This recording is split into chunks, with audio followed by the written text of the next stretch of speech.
this now. In Jesus Christ's name, all God's people said, amen.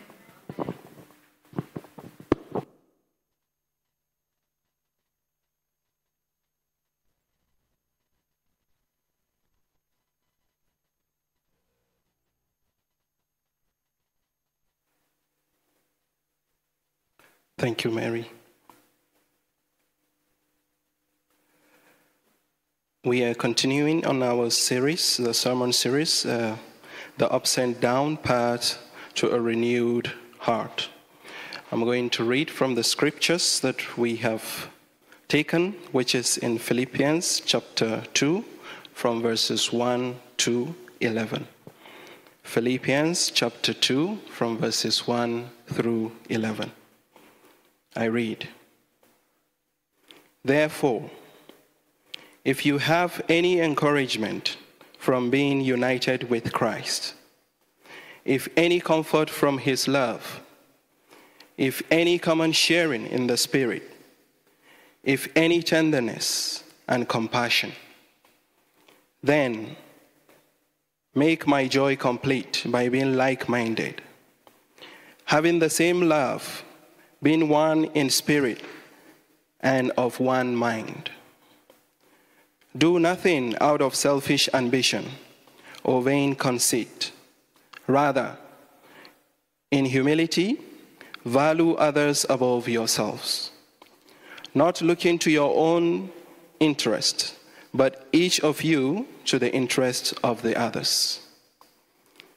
In your relationships with one another, have the same mindset as Christ Jesus, who being in very nature of God, did not consider equality with God something to be used to his own advantage.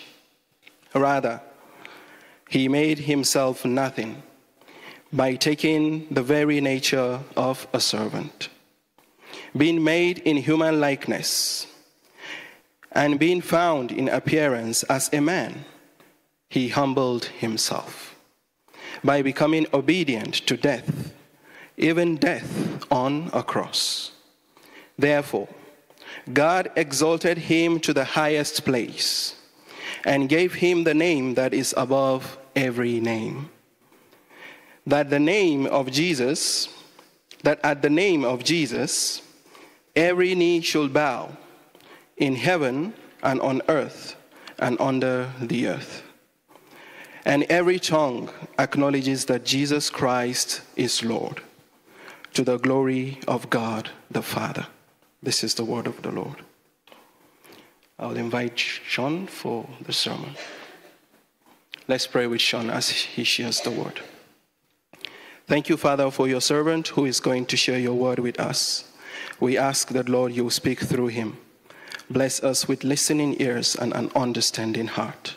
In Jesus' name, amen. Good evening, everyone. It's a blessing to be with you this evening, and we just want to say that the Lord is doing something in our midst, and we are excited with what God is doing. Amen.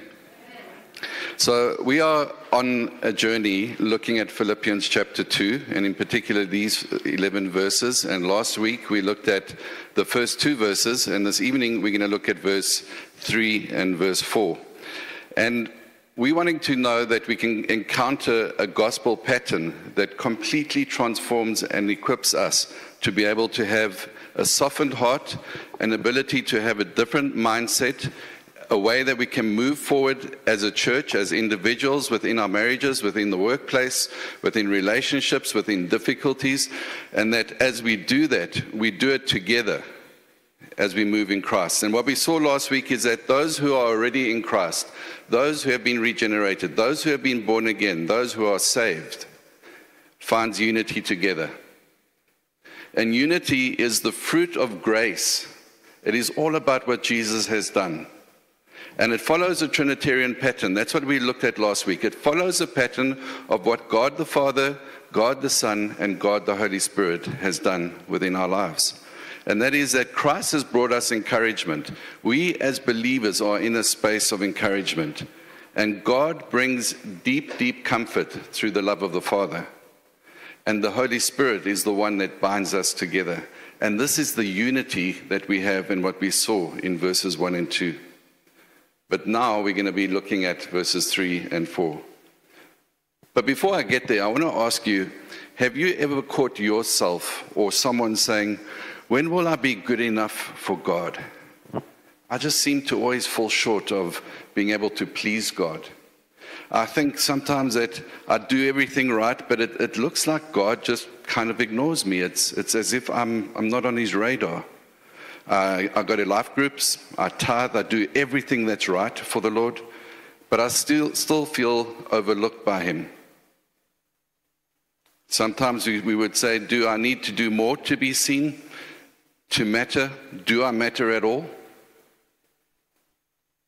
And what we find is that Paul is actually addressing this in verses 2 and 3, and what we're going to look at this evening. And he is saying these things that you are saying are actual forms of pride. Now, when I think that through, when we feel, is the Lord ignoring me? Am I not on his radar? Is life ever going to improve? Does it have to be so difficult? We may actually think that we're in a space where we have that right to say, God, you need to start doing something in this space, right? I mean, I can't carry on in this difficulty that I'm in. But these type of words that we are echoing or we are saying are actually coming from a very strong place of religiosity. It's a self-centeredness that we are focusing on. And Paul is addressing these things, and we're going to look at that this evening. And self-centeredness can often look like spiritual maturity. So we can fool ourselves into thinking, actually, we're in a space that is right. I read the word every day, and therefore I have this right to be able to pray in that way. Lord, why is it that you're not coming through for me at the moment? But these are actually self-centered thoughts. Could anything less about yourself actually free you to grow more deeply? And that's what Paul is looking at. The issue of pride is a big issue. And pride doesn't just poison the soul, and that's the unfortunate thing. It divides the church. When we have pride in our heart, when we are thinking that we can pray and hold God almost at ransom and say, look, why is it that it's going on like this? These are forms of pride that divides who we are in Christ and the unity that we have in Christ. Now, it may divide the church, but I wanted to extend a bit further into the different aspects of our lives. It can also divide your own life according to what God's expectations and purposes are for you and where you find yourself at. In other words, you can find a division within yourself as well in how God wants to work within you. It can also be that there's a division within your relationship, within your marriage, amongst the relationship between you and your children, and the children and your parents. So we need to look then at what Paul is saying, and that's what we're going to look at this evening, because sometimes what we do is we come into a space where we feel we need to win the argument. If we can win the argument, at least then I have a sense of worth in what I am, because I'm tired of always being the one that is second. I need to be first. I need to be needed. I need to be noticed. And when we see someone else who's coming up with success and we look at them and we say, why is it that they're succeeding? We become resentful. And Paul is addressing the church in Philippi because this is what the church in Philippi were experiencing as well. They were under a tremendous amount of external pressures within Philippi. They had a lot of pressures coming from the community, not from the church, from outside, that in terms of politics, in terms of the way things were being done, that were influencing how they thought, and that which they thought they brought into the church, and they practiced those same things in the church, and in doing that, they started bringing division. And Paul said, we need to look at this. We need to address this. So Paul writes to them, and he says that without humility, unity totally unravels. We need to have a humble heart. And he writes not in some vague advice, what we're going to look at now in the next two verses. He writes with a gospel command, and we need to take clear cognitions of what he's saying. And this cuts deep, but it heals a lot deeper if we can understand what he shares. So we're looking now this evening at Philippians chapter 2. We're going to unpack that. And if you have your Bibles, or you can follow with me on the overhead, in verse 3 it says, "Do nothing," Paul says, "out of selfish ambition or vain conceit. Rather, in humility, value others above yourselves, not looking to your own interests, but each of you to the interests of others." And so this is what I want us to grab a hold of this evening. This is the thing that we're going to unpack. This is the thing that we want to hold central this evening to this message. Real renewal begins when humility moves our focus from ourselves to others. I'm going to repeat that, and I want you to hear carefully. Real renewal begins when humility moves our focus from ourselves to someone else, to others, and not about ourselves. You see, Christ-like humility is the key to true unity. We sang it this evening. We heard it in the prayer this evening as well. It is this Christ-like humility that brings true unity. To lift others, we must live low. The way up is actually down. It's very upside down to what we understand the world to say life should be. So what we're going to do is we're going to look this evening at habits, 4 habits that will guide us through this evening's message. The first thing, habits that divide the church. Then we're going to look at habits that build unity. Then we will see habits that prioritize others, and then habits that reflect Christ. Are you with me? Number 1, habits that divide the church. So Paul says, do nothing from rivalry or conceit. So Paul starts rejecting 2 deadly mindsets. If we have these mindsets, we are in a very dangerous position. That of rivalry and that of conceit.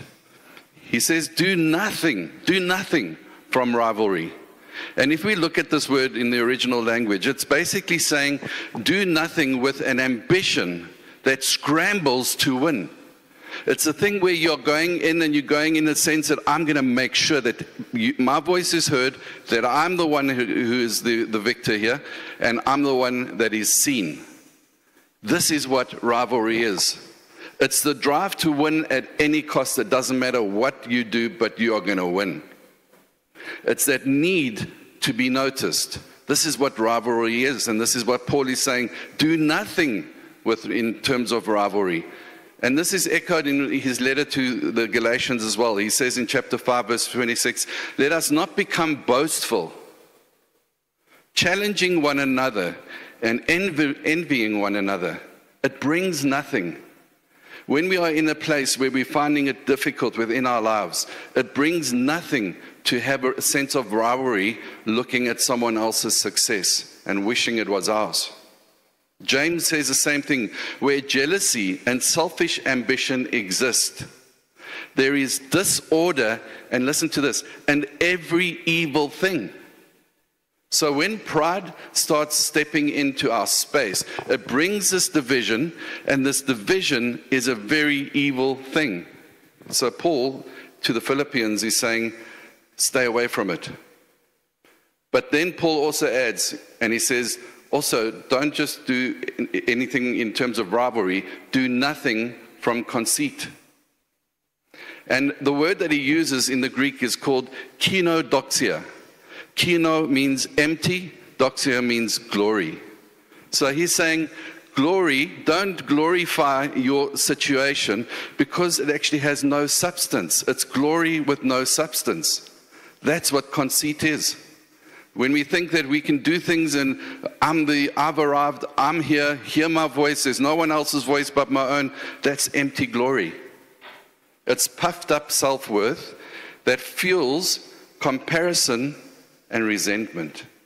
And then we wonder why we are in the space that we are in and we can't get the breakthrough that we desire.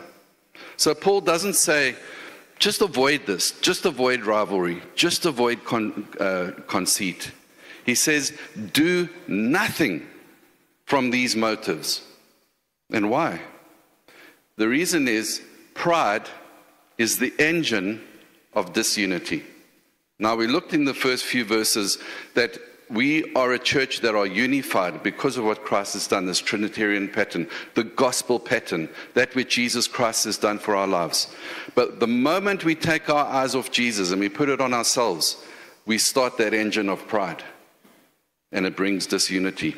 And the problem with pride is that it slithers. It's a very silent thing. It's a very subtle thing. It just quietly creeps into our space.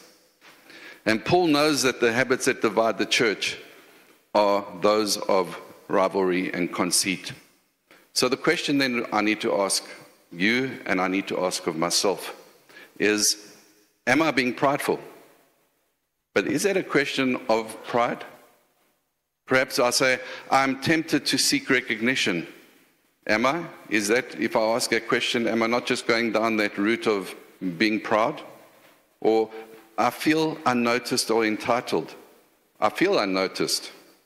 Is that not possibly a question of pride? Rather, the question or the way that we need to start is with honest reflection. And I want to encourage you, if you catch yourself resenting someone's success, if you catch yourself needing to be seen, I encourage you to turn it into a moment of repentance. It's so important to interrupt comparison and wishing that wishing that the grass was as green for you as it is on the other side. Rather, to interrupt comparison with confession. Come before the Lord and say, my situation's not great, but Lord, I confess to you that I'm amplifying these things more than who you are. Because pride grows in secrecy, but humility begins when that thing is named, when your struggle is named, when your sickness is named, where your relational damage is named. It's in that point, it's in the difficulty of not being able to find work, where that is named, where you can't continue any longer because you've had enough, and you say, this is what it is, Lord. I come to you with true humility. You name it. We need to learn that remembering what God has done in our lives, that's the space where God can soften our hearts. We need to have softened hearts. And the softened heart is where we gaze on Christ's humility. Because when we gaze on his humility, and we're going to look at that still as we progress through the book of chapter 2 at least of Philippians, we see that it starves pride. We're going to see what Christ has done, but it also, what Christ has done completely feeds our soul. That's how we soften our heart. You don't become humble by trying harder as well.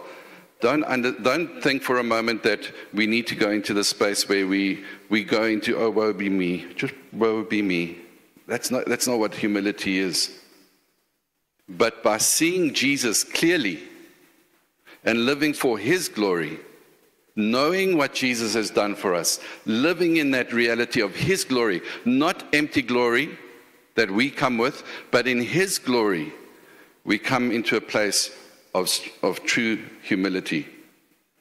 There was, as you would know, Caesar Augustus. He was an emperor in Rome way back in those days where the power of Rome existed. And he thought that he was God. So he basically called himself the Son of God. And he was so proud of who he was that he had temples built for himself. And he thought he is the Son of God. And this is how he was recognized. And if anyone doubted his dignity and who he was, they were also in serious trouble. But what we find in the true Son of God is that he came wrapped in old cloth and born in a manger. And Jesus, where they worshipped Augustus as a man who exalted himself as God, we find that Jesus is seen as a gospel that reveals God, where he humbled himself to become a man. It leads us to the second point, habits that build unity. So Paul goes on to say, and he says, but in humility, count others more significant than yourselves. Now, this isn't really the way that the world encourages us to live. But Paul's use of humility means, in this sense, that we must have a lowliness of mind. It's not what the world says. The world says quite the opposite. It says, you do what you want. You make sure that you as an individual are exalted. You put yourself first. You make sure that you are in a place where you make success your reality because it's in your hands. Paul says, no. Be humble and come with a position of a lowliness of mind. So it means it's the way that we're going to think. Next week, we're going to look quite a lot into that as well. But the lowliness of mind means that we're not coming here with false modesty, but a mindset that is grounded in God. We need to know that the way that we think is established in the gospel truth. I want us to understand as well is that we give ourselves this thing or this reality or this idea that we struggle to come into this relationship with God and what the gospel speaks of. And we miss the point that there is something that we've seen already last week that is Trinitarian, the relational dynamic of God the Father and the Son and the Holy Spirit, that is evidently in our lives of what and who we already are because of Him. There is nothing on your part or mine that can make any difference to the equation. But when we realize that we are in Him, our mindset is grounded in God, knowing who we are before God. We come into a very, very different space in our lives. We saw that last week because it's Christ that brings encouragement. I can never encourage you the way that Christ brings encouragement. It's that inner strength that grounds our union with Him. It's Jesus. God's love brings us deep comfort in your suffering and in mine. We do struggle. God knows that. God knows the pressure that you're going through tonight. He knows that. Especially in your suffering. He hasn't forgotten you.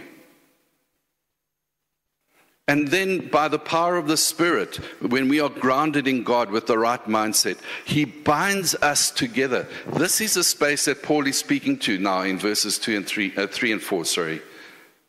This binding of togetherness by the power of the Holy Spirit, when we share in the participation of His presence, then he says, Paul says, count others more significant. So he's saying, be deliberate in your choices in how you look at others. View someone else as worthy. You think that your situation is bad. I'm not saying it isn't. Because God knows that it's difficult for you. And He knows my difficulties. But Paul is saying, have this deliberate choice within your mind of rather being and seeing the other who has worth. Because in a world obsessed with being seen, Paul says, see others first. What's going on? Why? Why is he saying that? And I think the best way to do it is just to briefly look at the theology of humility. What is it actually that this humility is all about? And when we look at the definition of humility, humility is the intentional reorientation of one's self-perception in light of God's grace and the other's value. I want to say that again. Humility is the intentional reorientation. In other words, when we are humble, we are reorientating the way that we are wired in this world to be, the way that we are expected to behave. We need to reorientate that in terms of how we've been told, how we even perceive ourselves, because we are always told, you are the one, you are the first. Look at yourself. If you sort yourself out, then you can sort others out. That's how the world says we to be. That's what Paul is telling the Philippian church and what they are being exposed to within their land. And also, know the light of God's grace. Everything that we are in Christ is because of His grace. And not only about His grace, and this is the crazy thing he says, and also the value of the other. Not yourself. Don't focus so much on yourself. Because when we do that, this is a lot of time, in many ways, the way that this unity comes into the church, as we've seen, because we become proud, and where pride exists, it's the engine of this unity. So we see humility is not just a virtue. We don't say, oh, I'm humble and I've really developed this virtue within my life. But it's rather, it's a theological necessity in Christian community and life. And it's rooted in Christ's own character. As we see, and we will look at in Philippians 2, verses 5 through 8. We'll see this. But the implication for us, what this humility means, is that Christians are not merely encouraged, but they are commanded to adopt humility as their default posture toward others. We need to start looking at others with a posture of humbleness. And Proverbs 11, it's not as if only Paul is mentioning this.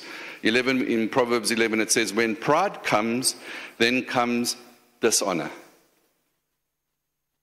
But with the humble is wisdom. In Proverbs chapter 15, verse 33, before honor comes humility. Do you want honor in the space that you're in? We all do. We want a better life, but it starts with humility. Pride avoids the undesirable. Gospel humility embraces the undesirable. Francis of Assisi, quite an interesting Catholic friar, way back in around about just over 1000 AD, born to quite a wealthy family. And when you look at lepers and the sick, he kind of frowned upon them and turned away and said it's disgusting. And one day, when he became a believer, he realized that by giving what he has is far better than what and how he perceives people. When he became a believer, he was able then to go and be with the lepers and hug the lepers, give to the lepers. And in the same way, we see that Christ did exactly the same for us. And because Christ stooped down to touch our leprous hearts, we are in a place now where we are completely set free by the gospel. So I want to bring a thought to you here. If you catch yourself comparing with others, your situation, boasting, if you find that you feel that you're pitting yourself quite a lot, I encourage you to bring it to Jesus and ask for a mindset change. Because habits that build unity comes from a position where we can look at how we're thinking, because of a lot of the battles that are going on within our mind. And when we want this unity to be our reality, which is a habit, and what is a habit? A habit is something that we do from a mindset that we repeat doing, and therefore it becomes a habit. So if you say every morning, I'm a loser, I'm a nothing, I can't get on in life, and you repeat that action, it's going to become a habit in your life. But if you say, God has created me to be humble before Him and to shift my thinking, because that is a habit that we have to do in terms of humility, then we see the person as worthy, we see ourselves as worthy as well, and we see what the other is doing, and we are also able to see what Christ is doing within them. We develop a habit. We need to shift our thinking, especially when we are repeating in our minds, oh, woe be me, the self-pity of my life. I'm in such a difficult space. And again, in no way am I disrespecting this evening the pain that you're going through. I acknowledge and I understand that we all go through it. And everybody's pain is unique to your situation. But don't amplify it in a way where it actually ends up being something more of pride than us humbling ourselves before the Lord and saying, I surrender myself to you. And I look rather to someone else who may be going through something far worse than even you may be. Because gospel humility starts in how you think. We are to celebrate others sincerely. We are to celebrate them publicly. When we build a habit of unity, we don't just serve where we feel we are gifted and where we are comfortable. But you rather ask the question, who in my life is hard to love right now? Maybe it's your boss. Maybe it's your wife or your husband. Maybe it's your mom or your dad. Who are you finding hard to love right now? The question is, how do you want to rather see them lifted up? Because this is what Paul is speaking into. The habits of unity means that we confess the pride that creeps in and we be specific. So when we catch ourselves in comparing ourselves to someone else, boasting, being self-pitying, we bring it to Jesus and we say, Lord, change my mind, change my mindset. You know who you are. You are grounded in Him. We saw that in verse 1 and 2. We are united together, renewal, united as one. This evening we're looking at how we can be humble as one. And we need to remember that it is Jesus that brings a mindset change. Humility isn't thinking less of yourself. It's thinking of yourself less and Christ more. It brings us to the third habit, third point, habits that prioritize others. Paul says, let each of you look not only to his own interests, but also to the interests of others. It is so counter-cultural what Paul is saying. We just don't think in this way. We have been taught to think about ourselves. Paul is saying the complete opposite here. Now Paul moves on and he says, move from this mindset to a lifestyle. So in other words, it isn't just a thing of, okay, let's change our mind, but our lifestyle needs to be incorporating that. He says, let us look at the situation. He's saying, in a sense, it's not just a glance, but basically have a tentative focus on the other. Be attentive to the other person. What's going on within them? Paul is not saying ignore yourself. I want to make that clear. But expand your care beyond yourself. We need to care for ourselves. If we think we don't, we're being foolish. We do need to care for ourselves. But expand that care beyond yourself to the other. And this is love, which has eyes wide open. The early church did it. We see this in the Acts. They sold their possessions.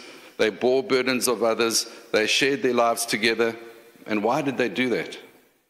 Because they were watching out for the needs of the other. And again, we think, okay, well, this is just one of those moments where the Holy Spirit was really working in those days. Do you think the Holy Spirit can't work today? And you know what the other wonderful thing is? We see this in the Old Testament. We see this in the Gospels. We see this in Paul speaking. And here is what we find in the Old Testament. Leviticus 19, verse 18. You shall love your neighbor as yourself. Do you remember where we hear that often? It was from Jesus. Old Testament was already there. You shall love your neighbor as yourself. And in the New Testament, we see it in the Gospels, Matthew, Mark, Luke. We see Jesus says, you shall love your neighbor as you love yourself. Paul says it as well in Romans chapter 13, verse 9. You shall love your neighbor as yourself.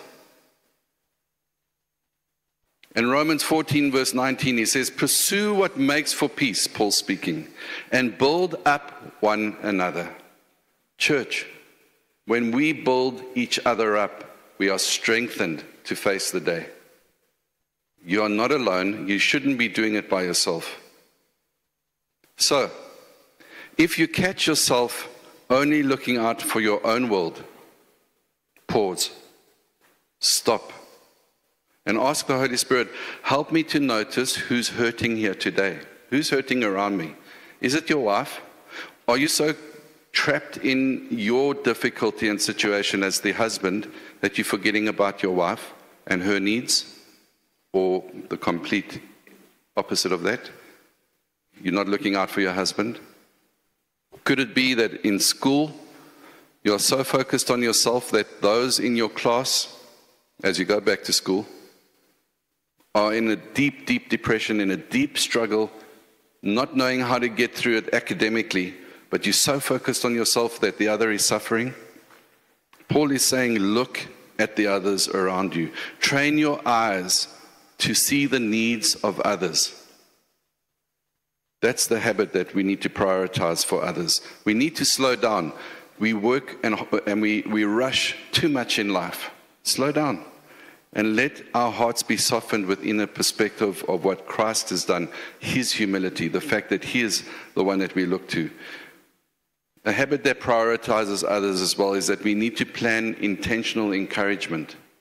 You know, the fact that we are believers today, those who have made Christ your Lord and Savior, we are believers because the Father and the Son and the Holy Spirit were intentional.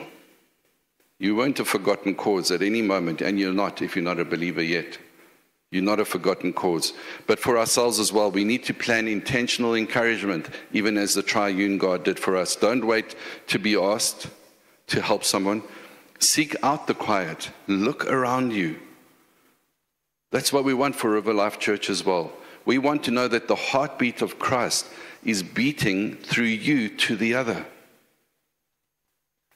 Give sacrificially, even when it's inconvenient to you, because that's the thing. And in many ways, I'm not even speaking about money, I'm speaking even about our time. We are so busy, we get frustrated, but give sacrificially. And it's not a moral effort that God is expecting of us. It's the fruit of the heart that is actually shaped by Jesus Christ. And that's why we see in 2 Corinthians, it says, he died for all, that those who live might no longer live for themselves, but for him. Now, we're going to come to point 4, but I'm just touching on it because we're actually going to unpack that next week. But also we need to have a habit that reflects Christ. In verse 5, it says, have this mind among yourselves, which is yours in Christ Jesus. We are to be like Christ. The way that we do all of this, the way that we have unity together, the way that we are people that are humble as one, is where we are focused on others because of us and our eyes upon the Lord Jesus Christ. I just want to recap then this evening, and I think you can turn to that slide where Paul says, reject pride that divides. Are you on that slide? More. Reject pride that divides, embrace humility that unites, live outwardly watching for others' needs, and reflect the mindset of Christ who humbled himself for you. I want to call the worship team up, please. This evening, I want to give space to us as a church, and I want to give space to us as people that might be going through various difficulties within your life. Perhaps you know, as you look at other people that are in your immediate circle of friendship, either within this church, maybe it's back at home, a family member, family, could be at the workplace, it could be in your school. And there might be a reality for you where you're going, God, if this thing carries on any further the way that it is right now, I will crack and I won't be able to continue. We as a church and as River Life Church are a church that stands together in unity, but we're also a church that remain humble before the Lord. And when we position ourselves in humbleness, looking at Jesus Christ, we are positioning in ourselves for healing. And I want to encourage you tonight, if you feel that you are needing healing, if you feel that you need to come to a point where you can just be refreshed by the power of the Holy Spirit, I want you to know that the Lord wants to meet with you this evening. So what we're going to do is we're going to just pray now. Because before we go further, and the worship team can start with some music in the background, I want those who have not received Jesus Christ as your Lord and Savior to know that this reality of what we're speaking into tonight can be yours as well. The Lord loves you deeply because He made you and He created you, and He wants you to come into the kingdom of heaven. He wants you to have eternal life.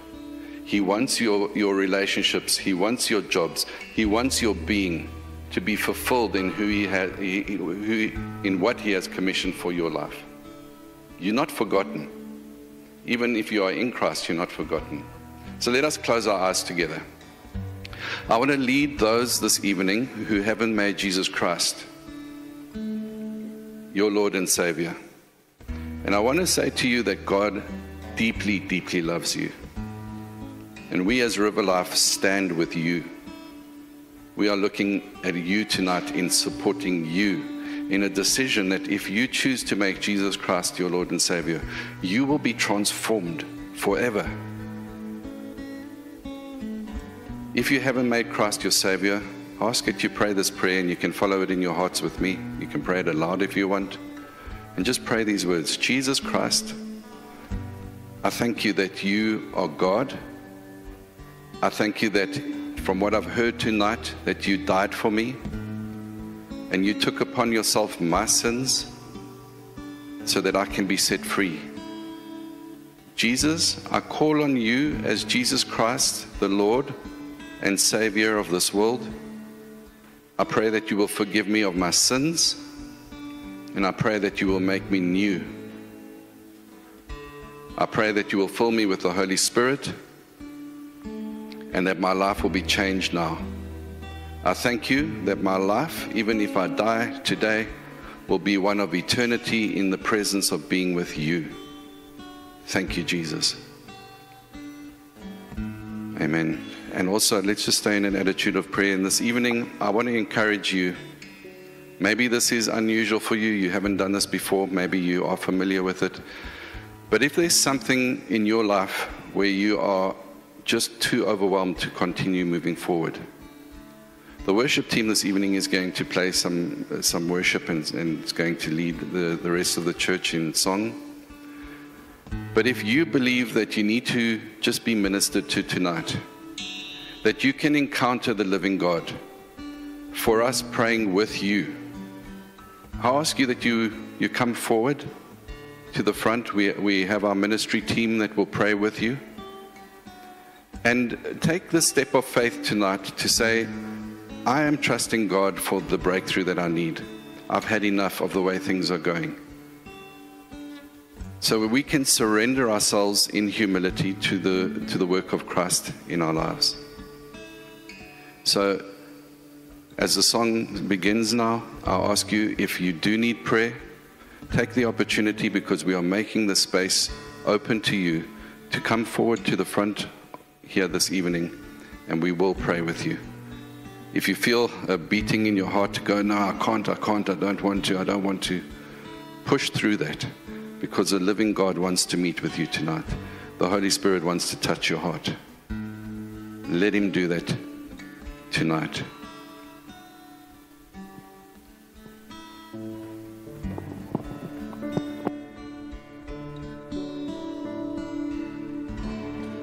Kneel me down again, here at your feet. Show me how much you love humility. Oh Spirit, be the soul that leads me to